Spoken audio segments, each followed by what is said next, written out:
بسم الله الرحمن الرحيم. وعن أنس رضي الله عنه أن رسول الله صلى الله عليه وسلم أخر ليلة صلاة العشاء إلى شطر الليل ثم أقبل علينا بوجهه بعدما صلى فقال صلى الناس ورقدوا ولم تزالوا في صلاة منذ انتظرتموها. رواه البخاری فی کتاب الصلاة.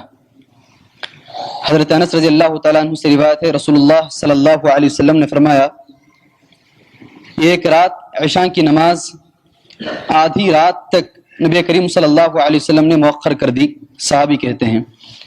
پھر نماز پڑھانے کے بعد ہماری طرف متوجہ ہوئے اور فرمایا، دوسرے لوگ تو نماز پڑھ کر سو گئے اور جب سے تم نماز کا انتظار کر رہے ہو برابر تم نماز کی حالت میں ہو. اس حدیث کو امام بخاری رحمۃ اللہ علیہ نے کتاب الصلاح کے اندر باب وقت العشاء الی نصف اللیل تک ذکر کیا ہے. حاضرین، سب سے پہلے ایک بات آپ کے سامنے پیش کر دوں. اس سے پہلے آپ لوگوں نے مسجد کی طرف چل کر آنے کے بارے میں سنا. چل کر آنے کی فضیلت احادیث کی روشنی میں کیا ہے؟ 3 باتیں آپ نے سنی اس کے تعلق سے.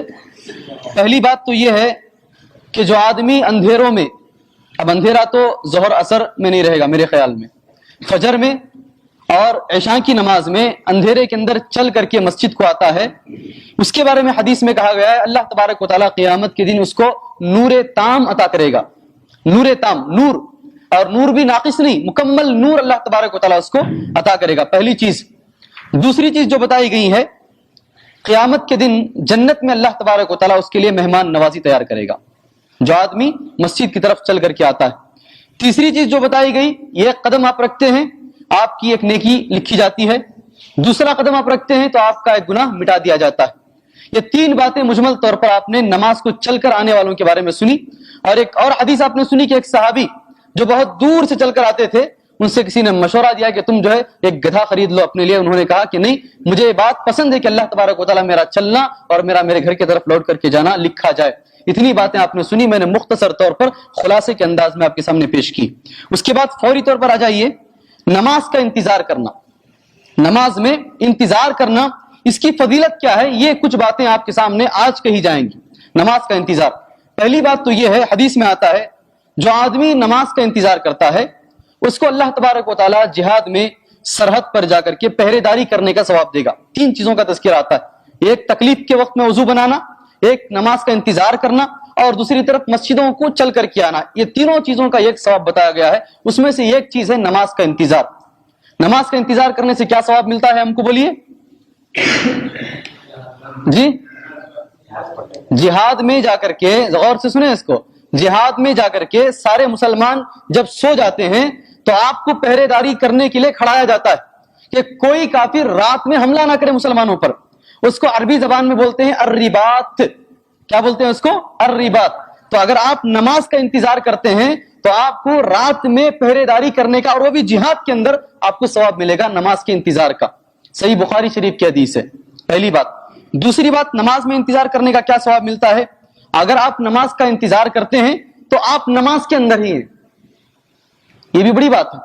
آپ نماز کا انتظار کر رہے ہیں، مثال کے طور پر آپ نے گھر سے وضو بنا لیا، وضو بنانے کے بعد آپ گھر سے نکل رہے ہیں. بہت سارے لوگوں کی عادت ہوتی ہے مسجد کے اندر آ کر بھی باتیں کرتے ہیں، مسجد کے اندر آنے کے بعد بھی باتوں میں مشغول رہتے ہیں، باوجود اس کے کہ وہاں بورڈ پر لکھا ہوا ہے فضول باتیں کرنا ممنوع ہے. اسے غور سے سنیں، حدیث کی روشنی میں سنیں. اس کے باوجود ہماری یہ عادت چھوٹتی نہیں. گیٹ تک آنے تک جو ہے کوئی بیڑی پھونکتے ہوئے آتا رہتا ہے اللہ کا بندہ، کوئی باتیں کرتے ہوئے آتا رہتا ہے، کوئی یہاں بھی موبائل میں بات کرتا ہے. مسجد کے اندر آنے کے باوجود بھی گیٹ کے اندر کھڑ کر کے موبائل میں بات کرتا ہے. ایسے آدمی کے لیے حدیث کیا کہتی ہے، غور سے سنیں. آپ گھر سے نکلتے ہیں، گھر سے جیسے ہی نماز کی نیت میں، نماز کے انتظار میں نکلتے ہیں، اللہ کے نبی صلی اللہ علیہ وسلم نے صحیح بخاری شریف کی حدیث میں کہا ہے وہ بندہ نماز میں ہے. جو بندہ گھر سے نکلتا ہے اللہ کی نماز پڑھنے کے لیے، گھر سے قدم باہر آپ نے رکھ دیا ہے تو آپ نماز کی حالت میں ہیں. تو آپ نماز کی حالت میں بیڑی پھونک رہے ہیں، نماز کی حالت میں کسی سے بات کر رہے ہیں فون میں، اور وہ بھی بجا کر کے بات کر رہے ہیں، نماز کی حالت میں بتانی دنیا کے قصے یہاں پر بیان کر رہے ہیں. یہ اچھی بات نہیں. تو اس کی ایک فضیلت یہ بتائی گئی ہے کہ نماز کا انتظار گویا کہ نماز میں شامل ہے. نماز کا انتظار نماز کے اندر شامل. اگر آپ نماز کا انتظار کر رہے ہیں گویا کہ آپ نماز کے اندر موجود ہیں. جو حدیث میں نے آپ کے سامنے پڑھی ہے, صحابہ کرام کہتے ہیں ایک مرتبہ اللہ کے نبی صلی اللہ علیہ وسلم نے عشاء کی نماز ذرا تاخیر کر دی. اس حدیث کے اندر بھی ایک اہم مسئلہ ہے, غور سے سنیں اس کو. عشاء کی نماز ذرا تاخیر کر دی. کتنی تاخیر کر دی؟ 8:15 بجے نماز تھی, 8:30 بجے نہیں, 9 بجے بھی نہیں, آدھی رات کو پڑھی آپ نے. کب پڑھی آپ نے؟ ذرا زور سے بولو. آدھی رات کو. یہاں آدھی رات تک کوئی رہے گا کیا؟ پہلے امام صاحب کو پڑھ کر ماریں گے, کہاں جی چلے گئے تمہیں, اس کے بعد بھی بولیں گے دوسری باتیں. دیکھیے غور سے سنیے, ایک بات یہ بھی معلوم ہوتی ہے اگر امام موجود ہے, کسی وجہ سے نہیں آ سک رہا ہے تو انتظار کرنا چاہیے. ایسا نہیں کہ جو ہے پورے لوگ اٹھ کر کھڑے ہو گئے, ابھی وقت ہی نہیں ہوتا یہاں, ابھی جو ہے منٹوں کی گھنٹیاں بجتی ہی رہتی ہیں, سارے لوگ کھڑے ہو جاتے ہیں. یہ کھڑے ہونے کا ثبوت جو ہے نہیں ہے. اگر امام نہیں آتا ہے, امام کا یہ ہے, یہ امام کی فضیلتوں میں میں اکیلا ہوں بول کر نہیں, سارے اماموں کی فضیلت ہے. اللہ کے نبی صلی اللہ علیہ وسلم نے بتایا اگر امام نہیں آتا ہے تو انتظار کریں گے اس کا. دیکھیے نبی کریم صلی اللہ علیہ وسلم نہیں نکلے, آپ نے آدھی رات تک انتظار کیا. صحابہ کرام کہتے ہیں ہمارے سر جو ہے نیند کی وجہ سے جھک رہے تھے, تخفق رؤوسہم, ہمارے سر جو ہے جھک رہے تھے, اس کے باوجود ہم انتظار کر رہے تھے. آدھی رات کے بعد اللہ کے نبی صلی اللہ علیہ وسلم نے آدھی رات سے کچھ پہلے آپ باہر نکلے, آپ نے کہا سارے لوگ سو چکے ہیں. صلی الناس ورقدوا, لوگوں نے نماز پڑھی اور سو گئے جا کر کے. ولم تزالوا فی صلاۃ, اور تم برابر آدھی رات تم کو نماز پڑھنے کا ثواب ملے گا. ولم تزالوا فی صلاۃ, تم کو برابر نماز پڑھنے کا ثواب ملے گا. اس سے جتنا بھی آپ انتظار کریں گے نماز کے اندر, آپ کو نماز پڑھنے کا ثواب ملے گا. یہ نماز سے پہلے کی بات. نماز سے پہلے انتظار کریں گے تو ثواب ملے گا.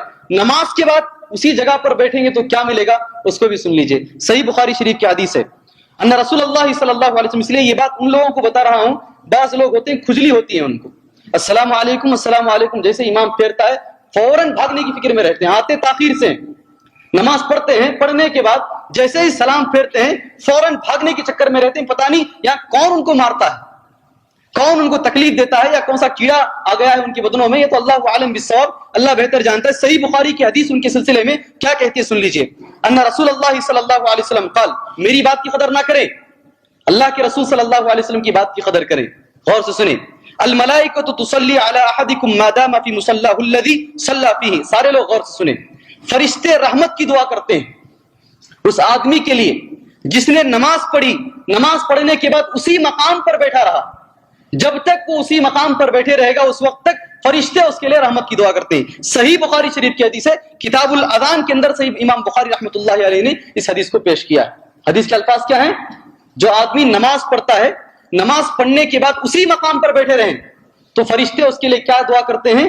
رحمت کی دعا کرتے ہیں. بہت سارے لوگوں کو فرشتوں کی رحمت کی دعا کی ضرورت نہیں ہے, بہت کما لیے ہیں, بہت نیکیاں کر لیا ہے ان لوگوں نے, اب فرشتوں کی دعاؤں کی ضرورت نہیں, بس اٹھ کر بھاگے, جیسے ہی موقع ملا اٹھ کر بھاگے. پتہ نہیں یہاں کون سی باتیں ابو جہل اور ابو لہب کی فضیلت شاید یہاں بیان کی جاتی ہیں.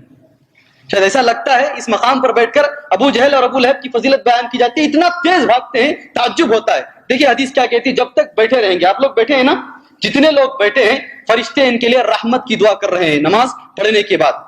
معلوم یحدث, کب تک دعا کرتے رہیں گے فرشتے؟ جب تک آپ بات نہیں کریں گے, بیکار بات نہیں کریں گے. معلوم یحدث, فرشتے کیا دعا کرتے ہیں؟ وہ دعا ذکر کی گئی ہے, اللہم اغفر لہ, اللہ تبارک و تعالیٰ بندہ بیٹھا ہوا ہے اس کو معاف کر دے. فرشتے دعا کر رہے ہیں آپ کے لیے, اللہم مغفر لہ اللہم ارحمہ, اللہ تبارک و تعالیٰ تو اس پر مہربانی فرمائے. کچھ چیزیں ہیں نماز سے پہلے کی فضیلت اور نماز کے بعد انتظار کرنے کی فضیلت. اللہ سے دعا ہے اللہ تبارک و تعالیٰ ان فضیلتوں کو حاصل کرنے کی ہمیں توفیق عطا فرمائے. آمین و صلی اللہ.